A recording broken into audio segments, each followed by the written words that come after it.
The Joe Rogan Experience. I have enjoyed your restaurant many times. This is my favorite steak restaurant in all of Los Angeles. Thank you. It's one of the reasons why I wanted to bring you in here, because this is a really crazy time for restaurants.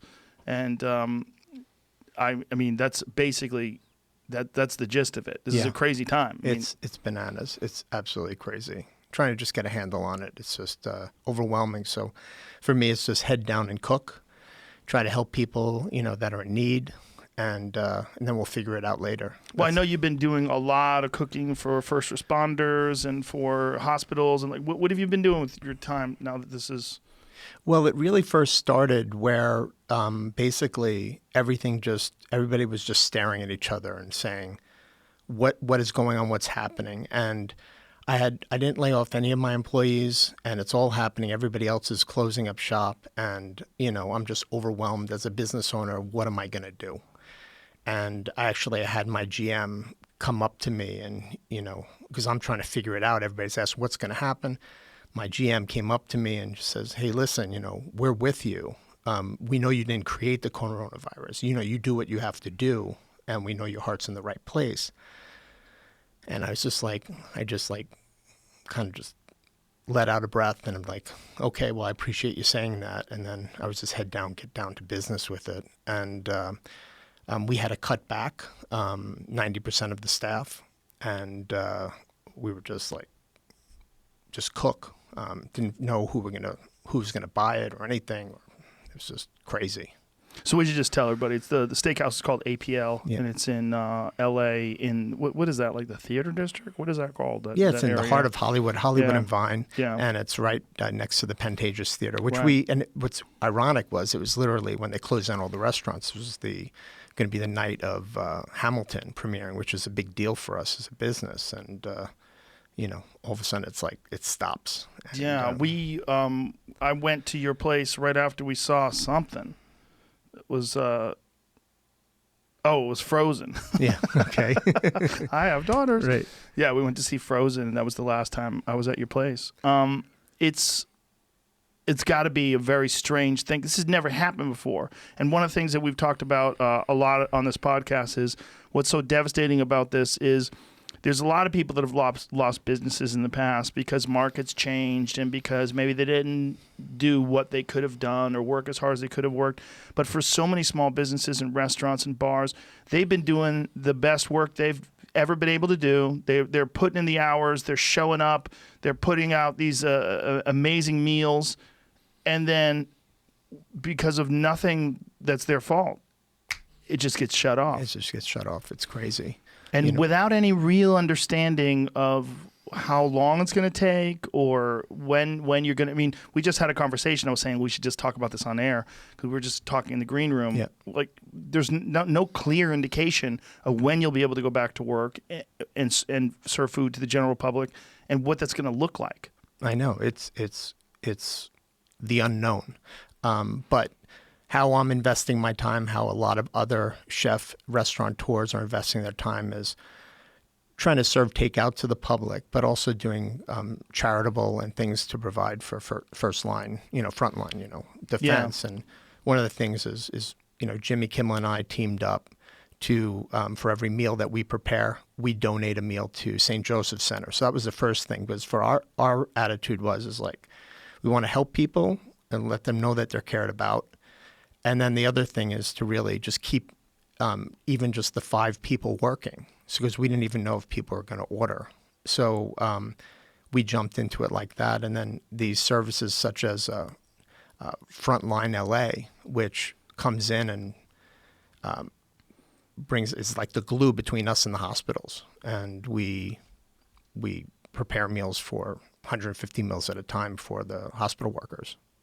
And do you guys package them up and then have them delivered to the hospitals? Yeah, exactly. Yeah. I mean, so we'll just sit there. They'll say, hey, we have a need for this particular hospital, Hollywood Presbyterian. Okay, great. 150 people. We package up the meals. How do you do that? Do they order off a menu, or do you just prepare stuff that you think that they'll enjoy? We prepare healthy things that they would appreciate. And then also sometimes I just serve comfort items. So sometimes I'll do meatloaf gravy and mashed potatoes because, if they're just all healthy, sometimes they just need a little bit more of warmth and just kind of pulling in. That's a weird word, comfort food, It is, but that's what's happening now. It makes sense, but it works. Like the comfort, like when you say macaroni and cheese, comfort food. Yeah. It is. That's what people are gravitating towards. That's where my menu is right now. It's all comfort food and barbecue. Really? Yeah. So is that because that's what people are asking for? Well, that's probably hard to cook steaks, right? That's my read on the market. I had experienced a similar thing where things shut down and people needed help, and that was around, during 9/11. And, our attitude was how can we help people, those in need, and really comfort food really kind of just blossomed out of that. So when you're doing, so you're doing takeout as well. Mm-hmm. And how does that work? Do they order online or do they call up? How's that working? We prefer curbside as opposed to just doing Postmates and Grubhub. People can do that, and so we'll get people to come deliver. Yeah, let's get to that, because how does that work? Postmates and Grubhub, is that good for your business? Is it less good than people ordering directly from you? How does that work? Well, it's great for our business because it gives us a greater range, and we really can't deliver. So it gives us an opportunity. So it's a whole nother market. But, they charge a back-end fee on it. So we have to upcharge it a bit. And, for us, we'd prefer just to kind of sell directly to the customer curbside, which we're doing a good clip of too. It's probably about half and half. So, what, if you had to guess, what's the capacity for your business is full on, wide open, where people can come and sit down versus now? How much is it deteriorated? Oh, it's maybe 10-15% of the business compared to, yeah. And so that's why I'm just focusing on I just got to keep moving. That's how I'm emotionally getting through this thing, and also keeping the business going is just basically just cook for people that are in need, focus on the hospitals and the neighborhood just right around us. So it's a tough spot. And you obviously have a lot of friends that are in the restaurant business. Oh, yeah. And so we talk all the time. What's the general feeling? What's the temperature? How's everybody dealing with this? First of all, knowing that a good number of us are not going to be around, because just even figuring out all the rules and the laws that are going to happen around this thing or unfolding, they're just very hard to read and get a clear understanding of what's happening. So a lot of people just don't know the unknown. Landlords, we're deferring rent, but at the same time, they're not accepting of that. So we're on the hook, and we don't even really know where we're going to end up with it. Even just the PPP loans. What is PPP? It's the Paycheck Protection Program, and that's really a government-funded assistance to supply restaurants and all businesses. I think of all the loans given out, I think only 5% of all the loans given out were actually to restaurants. So they give you a chunk of money, essentially, that covers 8 weeks of payroll, and also a portion of that for 20. That's 75% has to be spent on payroll, covers for 8 weeks, and then the other 25% is for rent and utilities. So it's like an 8-week lifeline.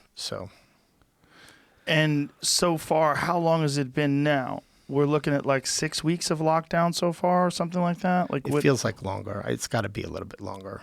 For me, It feels. It probably is that. I don't even have a concept of time. I'm working so hard.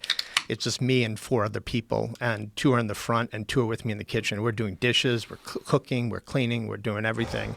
I mean, it's a great sense of accomplishment. I got an email from a nurse thanking us for the healthy meal that we prepared for them, and that makes it worth it. But for me, I'm actually inspired and just kicking it into high gear. I'm not gonna just wallow in it. I'm just gonna keep working, head down, do what I do, and just hope at the end of the day. At the end of the day, people have to eat. So the world's gonna be different. Probably not gonna be the same at all in terms of for my business. But what choice do I have? Right. You want one of these, man? Yeah, sure. Killcliff CBD drink, delicious. Oh yeah. There you go. Nice. Sorry for people listening to me slurp. I like that. So when you're operating at 10% capacity, obviously this is not sustainable. 10% of your business is not sustainable. That's right. Just because operating costs and all the above. And then you're obviously in a very high profile area, which must be extraordinary rent too. We're just not paying the rent. We're just pushing it off. We don't have the money for it. So we'll have to work it out.